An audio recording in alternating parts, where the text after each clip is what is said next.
Okay, good morning dear everyone. Today I am going to discuss about some of the special diodes such as one is tunnel diode here, other one is this is the tunnel diode and a light emitting diode, nothing but LED and photodiode. Here the tunnel diode is also called as Isaki diode. Why? Because call it as Isaki diode. Tunnel diode is designed by the scientist. The scientist name it is Isaki diode. Okay. And next one is photodiode. It is. So here these are the special diodes. Okay. So here I am going to discuss about these three diodes in this class. Next. So here let us see this. First one is tunnel diode, nothing but Isaki diode. So here the tunnel diode is very much doping concentration in P side and N type compared to the normal PN junction diode and GNR diode. Suppose uh, here this is the PN diode, okay, and it is less than the GNR diode, okay, and less than the tunnel diode TD.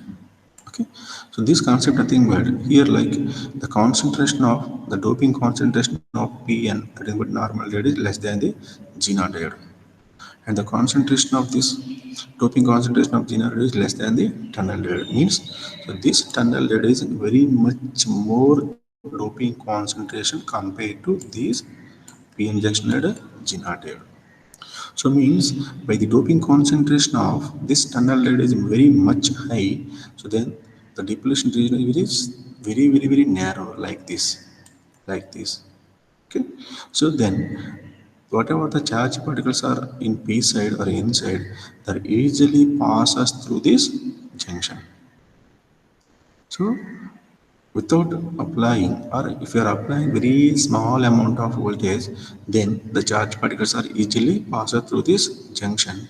So that effect here known it as tunneling effect. Okay. Let us see the point here.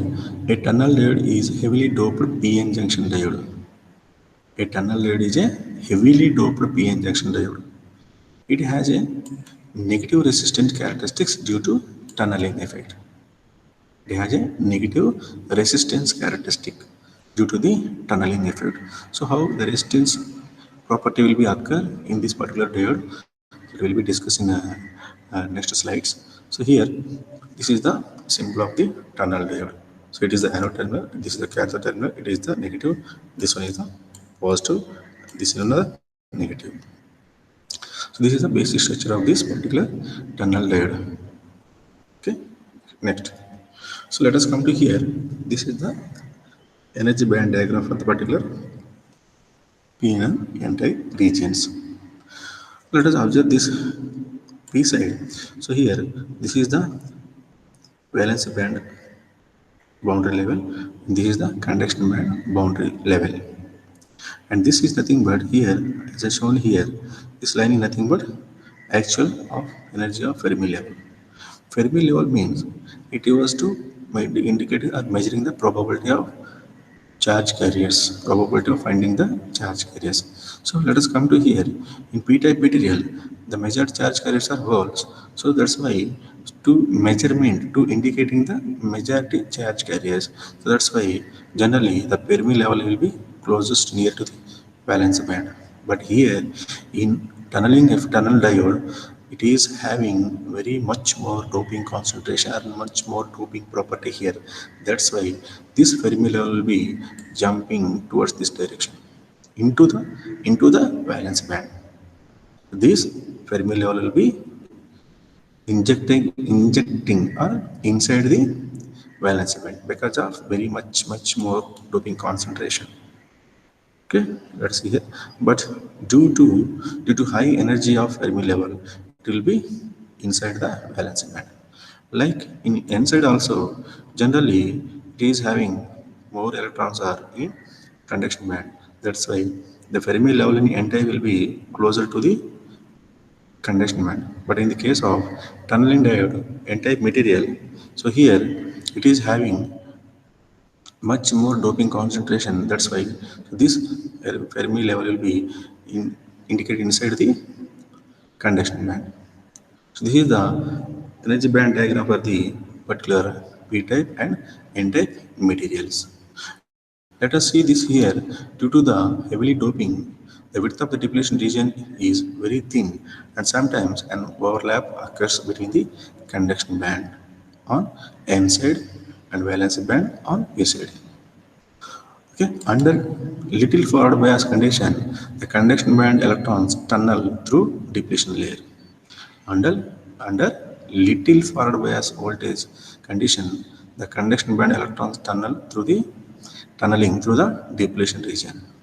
As I told you in previous slide, with very small amount of voltage, they are easily passes through the junction from N side to P side, conduction band to valence band, because of it is having much more doping levels.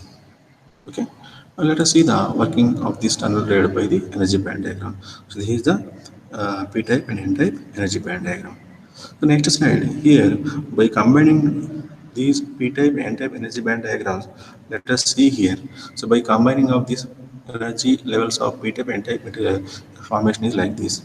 Okay. So here, let us see here. This is the electron volt. So this much of gap will be here, and this is the energy level of this particular Fermi level energy level of particular n type and p type. So here it is having much more doping concentration in p side, so means the energy of the Fermi level will be indicated inside the valence band. Like in n type, it will be indicating inside the conduction band. Okay, and here due to this the Fermi level, sorry, due to this the depletion layer will be very thin.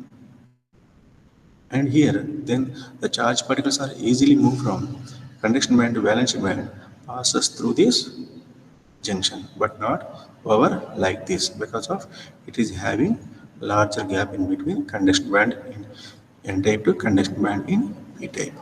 Okay, so let us see the part here. By combining above two energy bands, then some charged particles are moved from N side to P side. Then some energy levels are reduced, but not much. Okay, some energy levels are reduced, but not much. When the electrons are moving from P side, N side to P side, then the energy levels of this N type and energy levels of P type are reduced, but not much. Okay, next. Now, in this case, by applying a small amount of voltage, that is V1, so here for P type, we are making it as a positive terminal. For N type, it is making it as a negative terminal. Okay, by small amount of input voltage, then the charged particles are in conduction band. Such are highly doping level charged particles here, measured more number of charged particles here, such as passes through this junction. Passes through this junction. So this process is nothing but here it is stated as tunneling. Possibility of moving electrons from N to P side due to very thin depletion region by small amount of input voltage. Because of why we are playing with this small amount of voltage that electrons are moving from N side to P side, because of it is having much more doping levels. Due to that, here we are applying very small amount of voltage, then they are easily moving from N side to P side. Okay, next case here, again it will be going to increasing order. This V1 will be again going to, by increasing V1, the electron volt is gap is reduced. Okay, one more point here, by increasing the V1 small amount, so this much of voltage will be decreased. Difference between this VBI and VN. VBI nothing but barrier potential voltage in this depletion region, and this is the VBI minus V1. This much of voltage will be reduced compared to this electron volt. So then there is a gap will be reduced.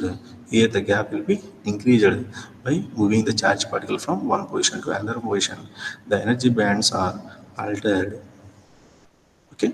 Now, by increasing the V1, the electron volt gap is reduced. This one will be reduced, and the this gap will be increases. So this gap will be increases and this gap will be reduced. So then automatically, easily the conduction band charge particles jump from conduction band to P side conduction band. So this till increasing the biasing voltage, but there is a no tunneling because the gap width increases and electron jump from conduction band to valence band. So then SOP diode act as normal diode. So when the number of charge particles jump from conduction band from N side to conduction band in P side, the energy levels are decreased here. Also the energy levels are decreased here. Then automatically now the energy levels are equal. Then this tunneling diode will be act as a normal diode. Okay. Next. Let us come to this concept here. It is a VA characteristics of tunnel diode. So here, till increasing the biasing voltage to reach a peak, that is peak voltage, then the current decreases due to negative charge carriers. At this case, valid voltage, the diode is act as a normal diode. From 0 to VP called as tunneling voltage. Okay. Let us observe this waveform here. Here we are observing uh, three regions. This is the tunneling current, negative resistance region, and conventional diode region.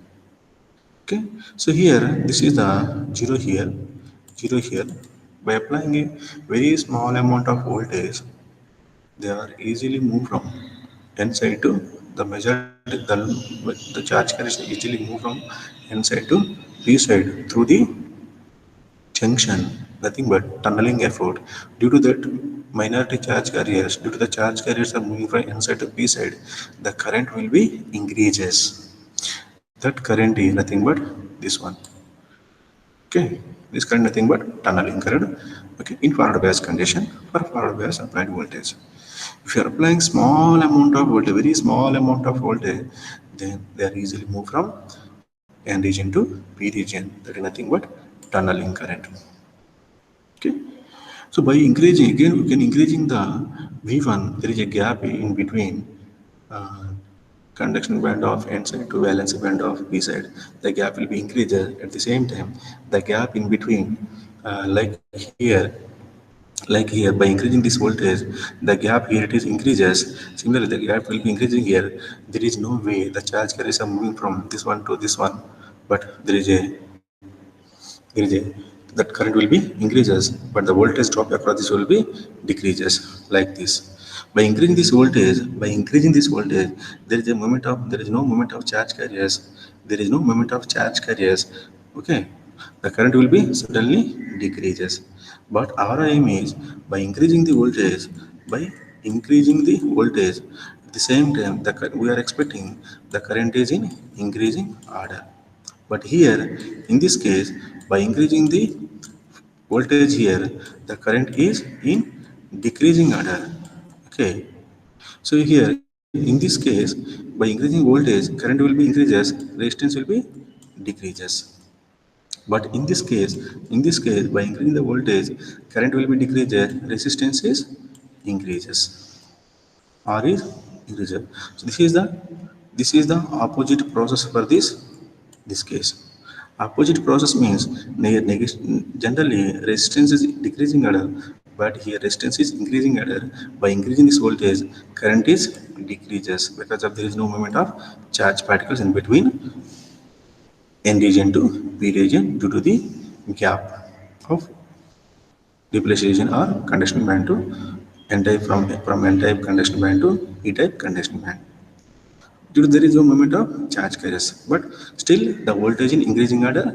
At the same time, the current is decreases, resistance is increases. But our aim is we know that if your voltage is increases, obviously the current is increases. But here, by voltage is increases, current is decreases. So this process is called as negative resistance process. Okay. So after by increasing this V1 here, so this much of gap will be reduces, this much of gap is increases. So then they are easily moved from this conduction band to this conduction band. So then the diode will be act as a normal diode. So this is the conventional diode current. Okay. Now light emitting diode. So let us see here. It is one of the PN junction diode.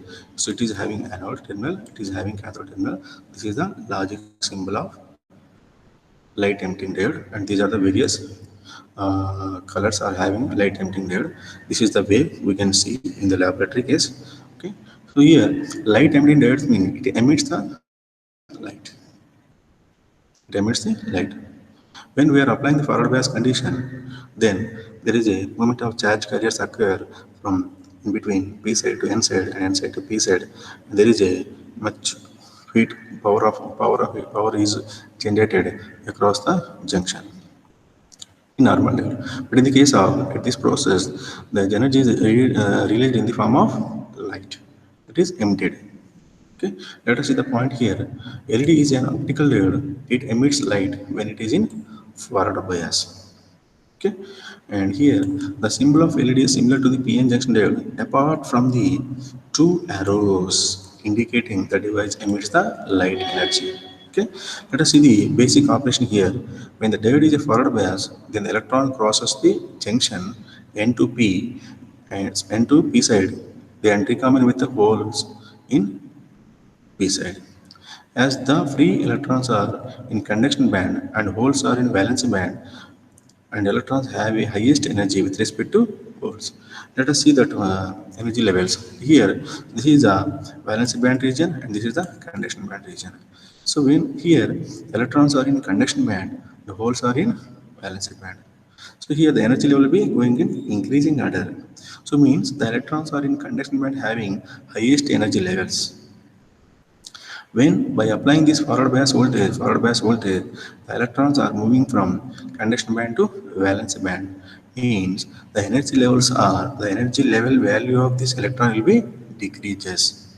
When it is moved from conduction band to valence band, they are formed as a electron hole pair.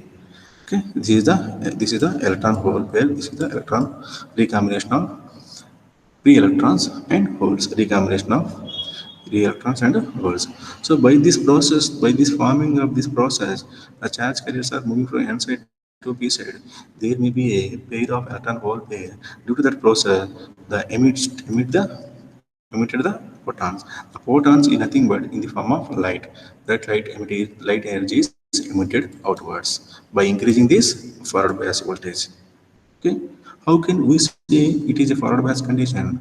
Here, the positive terminal connected to the P side and negative terminal connected to the N side. Now, the device is in forward bias condition. Okay, here the advantages of this particular LED is it is light in weight and it is available in various colors and also having a long life. And disadvantage is the characteristics are affected by the temperature and application. It is available all kind of it is used in all kind of visual displays such as 7 segment displays and alphanumeric displays. Okay, so this is the concept of light emitting diode. Next one is the photodiode. So photodiode nothing but let us see here the light energy will be incident inwards, but in the case of LED it is going to outward generally. So this photodiode will be working in reverse bias condition. Okay, so this is here. This is a p-type material. This is n-type material. Here electron hole pair will be formed here by fall down the light energy at the surface of this particular junction. Okay, here let us observe the point here. The photodiode is a semiconductor diode whose region of operation is limited due to reverse bias region. Okay. Next, the photodiode is connected in reverse bias condition. The depletion region is large. Under normal diode, it carries a small current due to magnetic carriers. Okay. When the light incident through a glass window on the PN junction, photon light is bombarded in the PN junction and some energy is imparted to valence electrons. Okay, so when the device will be going in working in reverse bias condition here, so then the electrons are moved from N side to P side. So due to that, very small amount of current will be generated. That current is nothing but dark current. Okay, so by increasing the light here, by increasing the light incident on PN junction diode. Then here, when light incident through glass window on the PN junction, photons light bombard in the PN junction. Due to that increase in the light incident energy, some energy are imparted to valence band electrons. Due to that, the valence electrons are discharged from covalence bond and become a free electrons. Thus, more electron hole pair are generated. Okay, so like it is the electron hole pair generated. So thus more number of magnetic carriers increases and hence reverse current will be increases. Right? Yes. So here characteristics. So this is the characteristics of particular diode. Here it is photodiode. So here these characteristics will be showing the relationship between reverse current and light intensity. If the light intensity is increasing order, then automatically the charge carriers are moving through this junction. Automatically the current will be increases due to the movement of charge carriers. So coming to this one, it is the relation between the reverse current in microamperes with respect to varying in VR, varying the reverse bias voltage. So with a fixed amount of light intensity energies. Okay. So here the first case it is the dark current here. So dark current nothing but without applying any instant energy by the reverse bias condition here. Due to this a small amount of current will be flowing. That current it is called as the dark current. Okay. At fixed value of this light intensity, the forward this reverse current will be reverse current in microamperes, and by increasing this voltage the current will be going like this with an amount of light intensity. Similarly 1.5, 2.5 and 2.5 here too. So this light intensity will be measured in illuminance, that is lux. The lux is nothing but is a measuring unit for the light intensity. Okay, so this is the circuit diagram for photodiode in reverse bias condition. Okay, thank you, Ananda.